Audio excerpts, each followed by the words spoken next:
Hello and welcome to St. Ciarán's Community School Junior Cycle information video.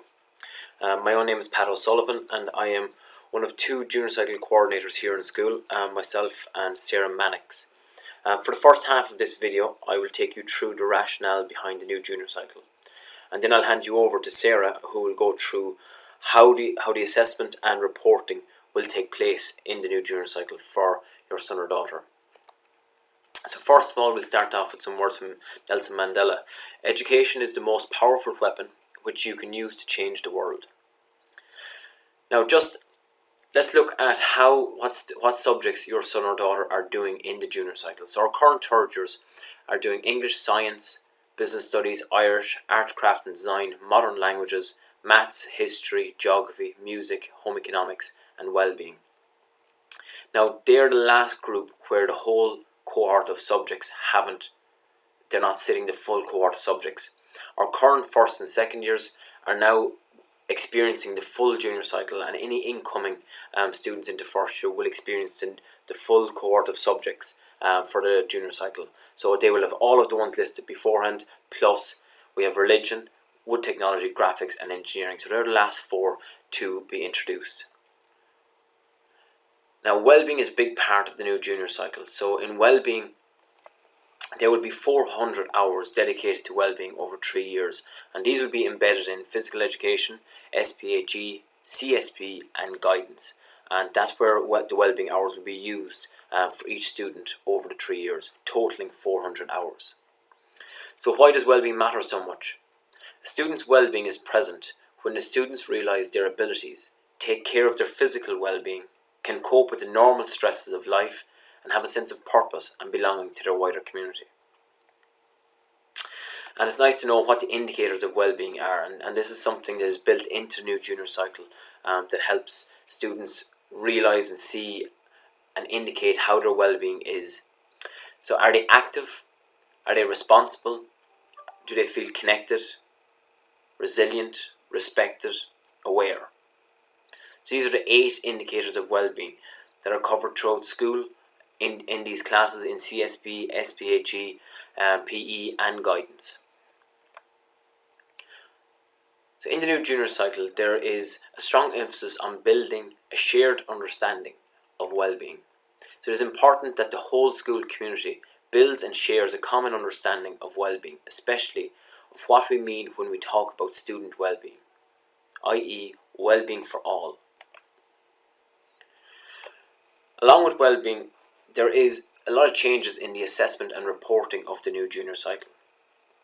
So assessment is something that happens throughout the process from first to third year, and reporting is at the end of the process. So the purpose of assessment at this stage of education is to support learning. It is to help our students to become learners. So there's a changing culture of assessment than what has been used in the past. Assessment in support of learning. Assessment focused on offering effective feedback. An assessment that it uses a greater variety of assessment activities, so it's fit for purpose and relevant to the students to help them become better learners and see where they can improve within each subject area. So teachers talking to teachers about assessment.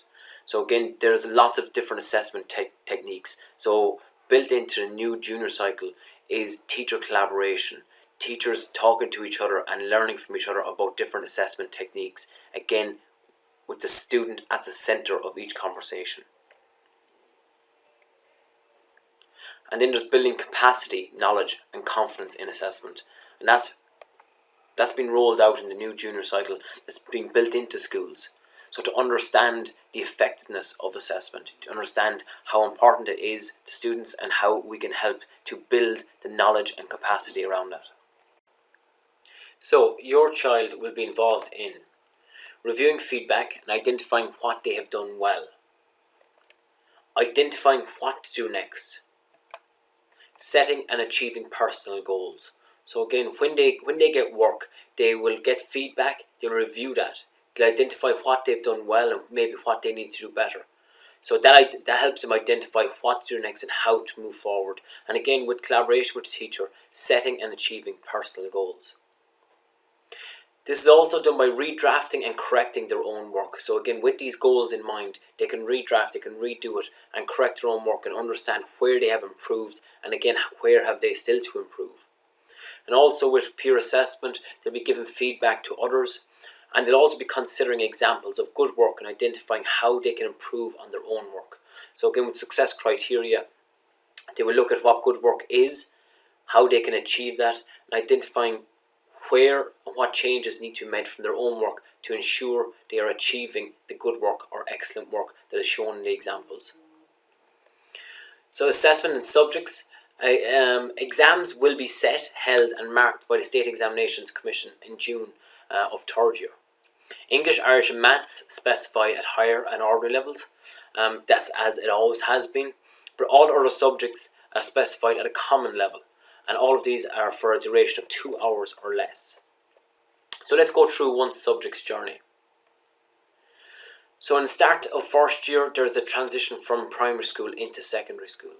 And throughout first year and throughout second year, there is ongoing assessments, as we've mentioned in the previous slide, throughout each class in each subject area. Then at the end of second year, there is the very first check-in, or at least the second half of second year. That is the first classroom-based assessment. Now I'll go through more about classroom-based assessments later, and Sarah will go into even more detail. After that, start of third year, again there's more ongoing assessment, and then usually before Christmas in third year, there is your second check-in. That is another classroom-based assessment. And leading on from them, while you're preparing for those end-of-year exams, based on the two classroom-based assessments, you generally do an assessment task. So it's the reflection on the work that you've done in those classroom-based assessments. And all of this is in preparation, informing you for your final check-in, that final assessment in June, and those exams are sent off to the State Examinations Commission, along with the assessment task. The classroom-based assessments happen in class and are assessed in class. The assessment task is sent away with the final assessment to the State Examinations Commission. So ongoing assessment, as you can see from the start of first year into third year, is there's ongoing assessment that supports the students' learning. So what is a classroom-based assessment? Classroom-based assessments will provide students with opportunities to demonstrate their understanding and skills in a way which generally would not be possible in a formal examination. The task will cover a broad range of activities, including oral presentations, written work of different types, practical or designing and making activities, artistic performances, scientific experiments, projects, or other suitable tasks. A particular purpose of the classroom-based assessment will be to facilitate developmental feedback to students. So again, those check-ins, so you allow the feedback to ensure they are improving and see where they need more specific learning or more specific focus within a subject area. Then the assessment task. So as mentioned, the written assessment task is still marked by the State Examinations Commission. It may require the students to demonstrate an understanding of the knowledge and skills they developed during the second classroom-based assessment.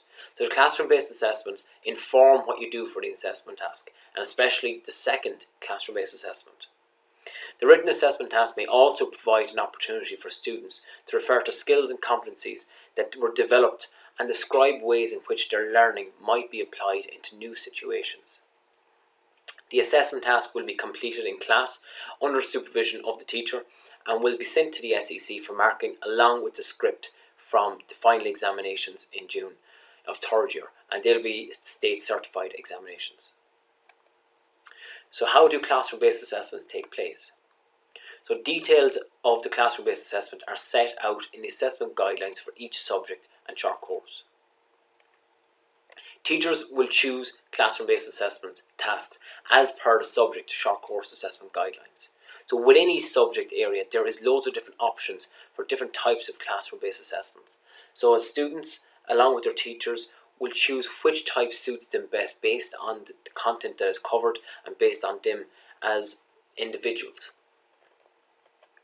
Now the NCCA will also provide guidance on assessing these classroom-based assessments. So again, these are assessed in class by the teachers, and the NCCA provides guidance on how to assess these. And what's given prior is features of quality. Now, these features of quality show how to get an excellent result or how to perform really, really well in these classroom-based assessments. So there is that success criteria that is shared with students prior to attempting classroom-based assessments, and it's also what informs teachers while assessing these. Now I'm going to pass you over to Sarah, who's going to go into more detail on the assessment and the reporting that takes place throughout the junior cycle. So now that you know what classroom-based assessments will, or how they will take place, let's have a look at how they're spaced out over the course of the junior cycle period.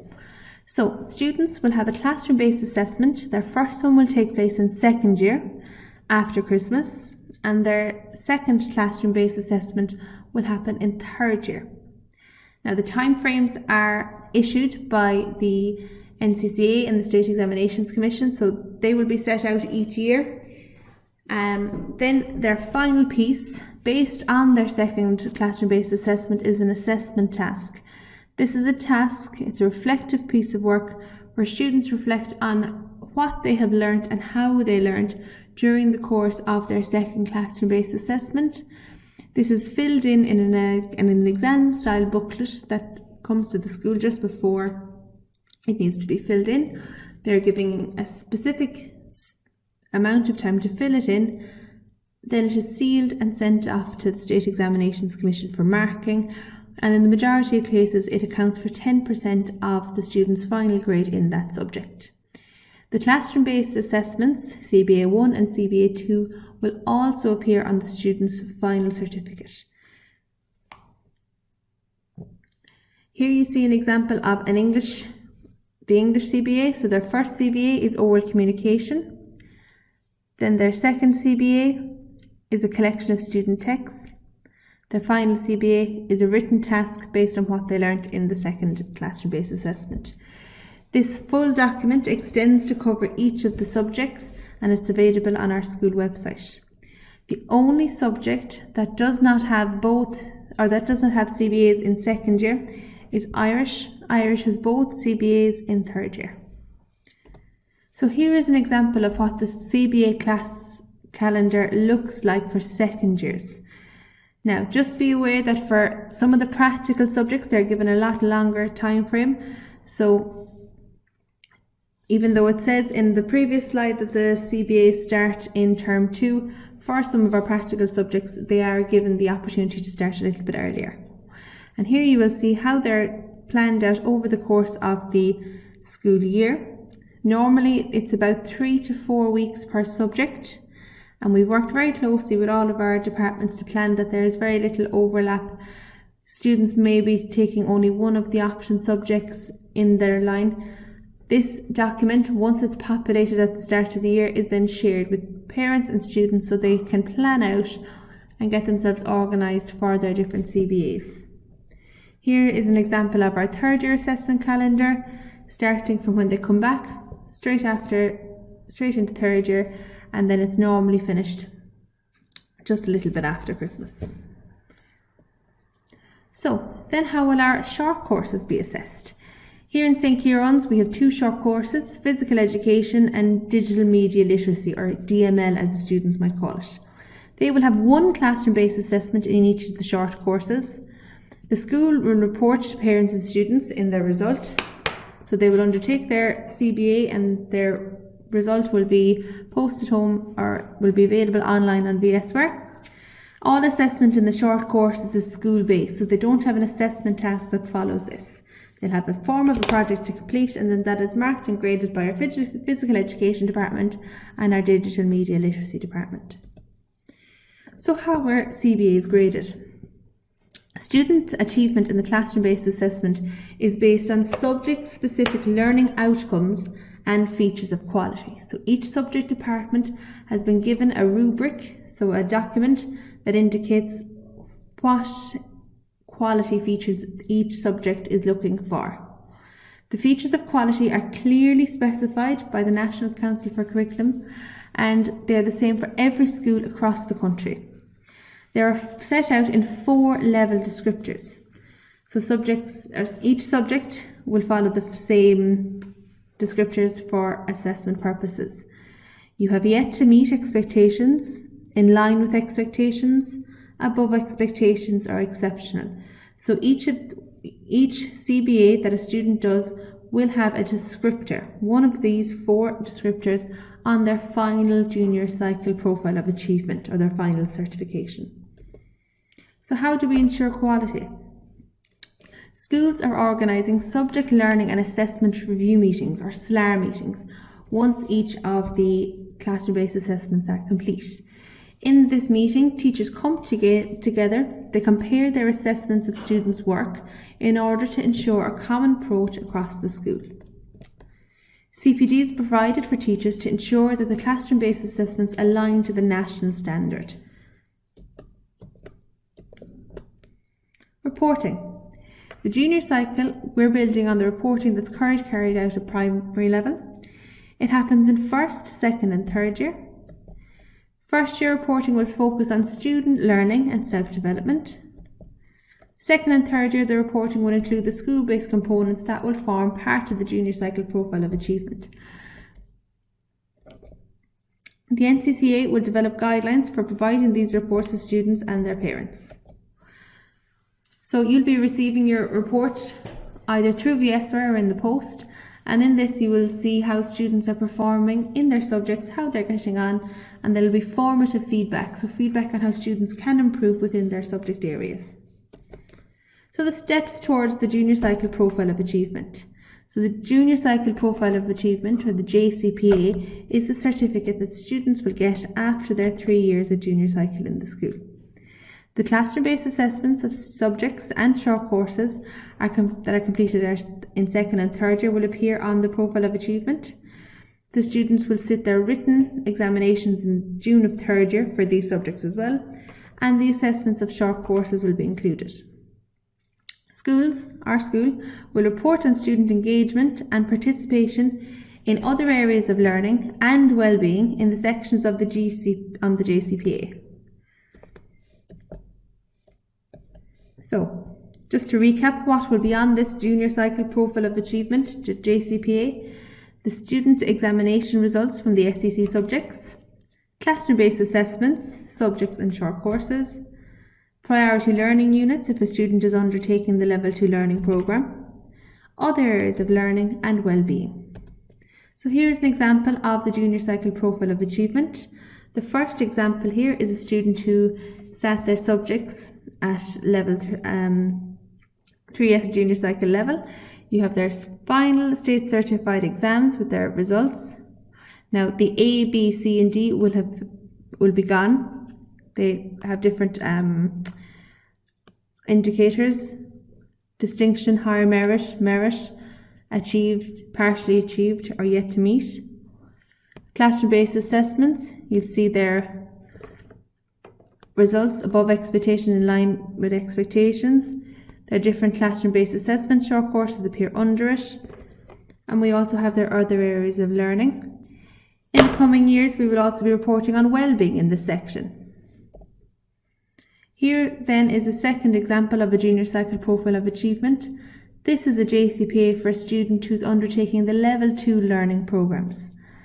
So here we have the student set some subjects at Level 3, so for their state certified final examinations, and below it you'll see the priority learning units of communication and literacy, living in the community, numeracy, personal care and preparing for work. These were achieved at a Level 2 level. Within this JCP, we also have the opportunity for other areas of learning, and there will also be a well-being section in these JCPAs. So again, just to remind you, your subjects, they will appear along the left-hand side, classroom-based assessments on the right. So the state exams, the results for each of these is distinction, higher merit, merit achieved, partially achieved or not graded. So there are no percentages, there are no A, B or C, D descriptors. For your classroom-based assessments, you either have exceptional, above expectations, in line with expectations, yet to meet expectations or not reported. Other areas of learning. So in this section, we asked students over the course of their 3 years in St. Ciarán's Community School to keep a note of all the things that they have been involved in, any areas of learning that they have been part of in the school that aren't necessarily classroom based. So their involvement in sports teams, on the student council, the Green Schools Committee, have they helped out at open nights, things like that. So all of these can be included in their other areas of learning. So engagement with extra or co-curricular activities, getting involved in science projects, activities, debating, specific learning opportunities that don't form part of subjects or short courses. So did they do a leadership training? Did they do a study skills webinar? Have they done activities relating to guidance? Are they in clubs or societies or the student council?